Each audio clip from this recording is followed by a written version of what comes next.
पहलगाम आतंकी हमला हुआ जी 22 अप्रैल को, एक बहुत दर्दनाक हमला था। बिल्कुल। 28 लोगों को मौत की घाट उतार दिया गया, उनका धर्म पूछकर, धर्म के आधार पर हम्म, टारगेट किया गया अनामिका जैन अंबरजी हिंदुओं के लिए। बिल्कुल।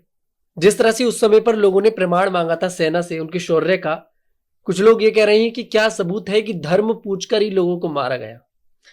देखिए, सबूत क्या है कि धर्म पूछ के मारा गया? जो ये वीडियोस आ रहे हैं लगातार, वो लोग जो इसके चश्मदीद हैं, जो वहां पर देख करके, जिनके साथ ये घटना घटी है, वो यदि आकर के कह रहे हैं और उनकी बात नहीं मानी जा रही है, तो धिक्कार है उन लोगों पर जो अब तक भी प्रमाण मांग रहे हैं। लोगों के कपड़े उतार कर चेक किया गया, बच्चों के कपड़े उतार कर चेक किया गया, उनसे पूछा आपका धर्म क्या है, उसने बोला हिंदू, उसने कहा धाएं। ये सीन अब तक भी, अब लोगों ने, भाई जानकर तो बनाया नहीं होगा, जानकर तो अपनी जान दे नहीं दी होगी। पर्यटक थे, कोई ऐसा भी नहीं कि किसी पार्टी के लोग हों वहां जाकर के पार्टी को चमकाने के लिए इस तरह के काम करें। अपनी जान कौन दे देगा? धर्म पूछ करके गोली मारी गई। बहुत दुख हुआ जब कुछ नेताओं ने इस तरह की बात ये कही कि उनके लिए हम केवल भारतीय हैं, इसलिए कृपया हिंदू मुस्लिम ना करें। यदि उनके लिए हम सिर्फ भारतीय थे, आपकी बात हम मानते, हम भी नहीं चाहते कि देश में किसी भी प्रकार से माहौल को खराब किया जाए। कौमी एकता में हमें भी विश्वास है, गंगा जमनी तहजीब को हम भी जीते, हम भी जानते हैं, मानते भी हैं।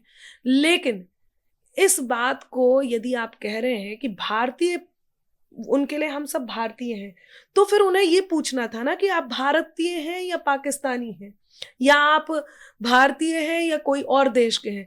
ये क्यों पूछा कि आप हिंदू हैं या मुस्लिम हैं? आप बताइए, ये क्यों पूछा? यदि ये पूछा तो इसका अर्थ सीधे सीधे ये है कि हाँ, आतंकवाद का उन्होंने पूछा, मजहब होता है, धर्म होता है। एक बात कहना चाहती थी जी, मैंने कही भी थी, लोगों तक पहुंची भी थी, कि नाम मात्र का भाईचारा है पर दिल में दूरी है। ध्यान से सुनना और समझना। नाम मात्र का भाईचारा है पर दिल में दूरी है, लगता है इस उग्रवाद को मजहब की मंजूरी है। तो कश्मीर में बहा लहू ये चीख के कहता मोदी जी, पहलगाम के इन हमलों का बदला बहुत जरूरी है। पहलगाम के इन हमलों का बदला बहुत जरूरी है। अब ये सारी बातें छोड़ो, इन पर तगड़ा वार करो, उग्रवाद की रीढ़ को तोड़ो, दिल से उग्र प्रहार करो। आतंकवाद के ठौर ठिकाने कहीं शेष ना रह जाएं, आतंकवाद के ठौर ठिकाने कहीं शेष ना रह जाएं। सेना के शेरों को बोलो, जाओ सीमा पार करो। सेना के शेरों से कह दो, जाओ सीमा पार करो। और ये बात कही ना सिर्फ, ये मेरी भाषा नहीं है, ये पूरे देश की भाषा है।